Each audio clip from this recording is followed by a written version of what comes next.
Hey Leisure Gamers, Luke here. One of my favorite foods is coconut, and it's really easy to find recipes that use either coconut milk or coconut cream. But today we also wanted to show you another variation on the mirepoix, which if you remember from last time, that's the carrots, onions, and celery. So today what we're going to make is a coconut Cajun chicken, and this is a fusion of both Cajun and Thai flavors, and then we're going to serve it over some rice. This recipe is really unique, and we doubt you'll be able to find it anywhere else, but we hope you enjoy it, and let's get started.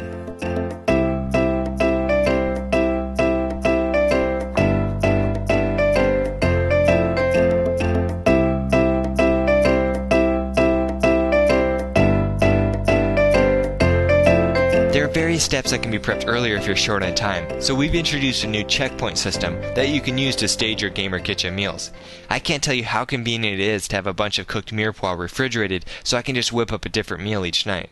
We wanted to use the same equipment from last time, so you'll need your cutting board, a good knife, and a large pot, plus a medium-sized pot to boil some rice in unless you have a rice cooker. To get the coconut Cajun chicken started, the first thing we'll want to do is create the marinade, so the chicken has time to soak up the flavor. It will at least need 20 to 30 minutes, but you could leave it overnight as well.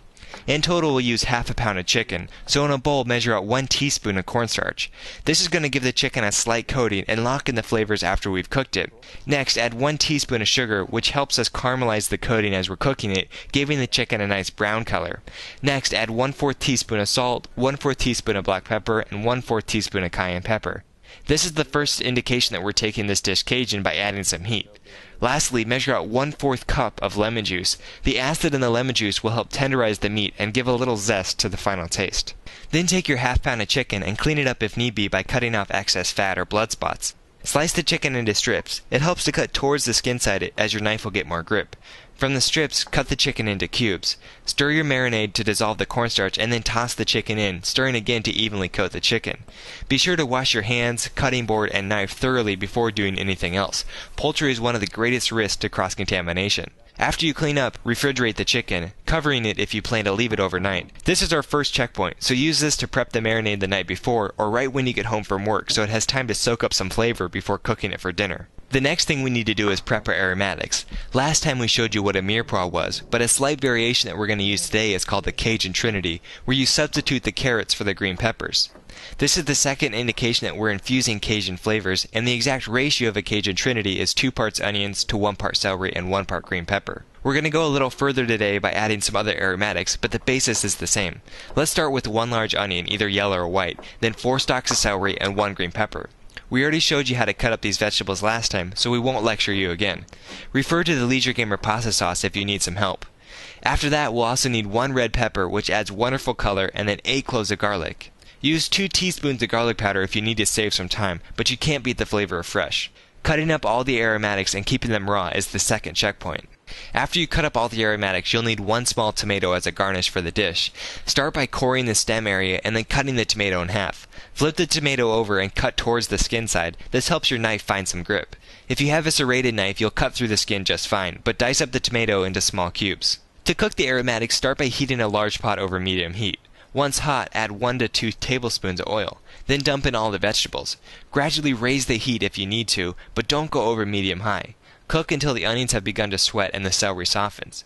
When it's done, measure out 1 cup of the Cajun Trinity and reserve the rest for future recipes. This is the third checkpoint. Since you'll have lots of extra vegetables, you can use this to create more coconut Cajun chicken later in the week, or in future GamerKitchen recipes. If you're planning on eating that same day, you'll want to start some rice while you're cooking the Cajun Trinity. The easiest way to do this is to use a rice cooker and just follow the manufacturer's directions, but rice can be cooked properly in a pot.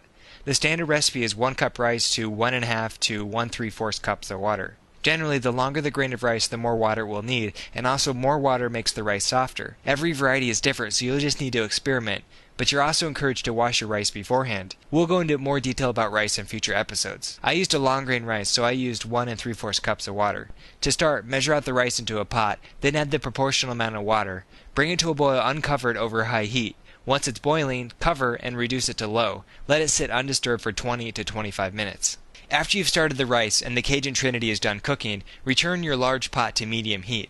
Add a little bit more oil, maybe a couple teaspoons, and then add in your marinated chicken after stirring 1 final time. Cook until the coating has started to caramelize, which in cooking means the browning of sugars as opposed to the normal browning which occurs on proteins. At this point, most of the lemon juice should be evaporated as well, and it's important to monitor your heat setting because you don't want to go much above medium or the sugars could burn. Once caramelized, add in 1 can of coconut cream, which is normally found in Thai curries and helps make this a fusion dish. When buying coconut cream, shake the can. You want to buy the one that seems the thickest and avoid the ones that feel watery. Purchasing a brand that also seems the most authentic is another good indication of quality, but that's not always the case. After you've added in the coconut cream, measure out 1/2 teaspoon of chili powder and then 1/4 teaspoon of cayenne. Then add in 1 cup of cooked Cajun Trinity, and then finally add salt to taste, which helps push out more of the coconut and Cajun Trinity flavor.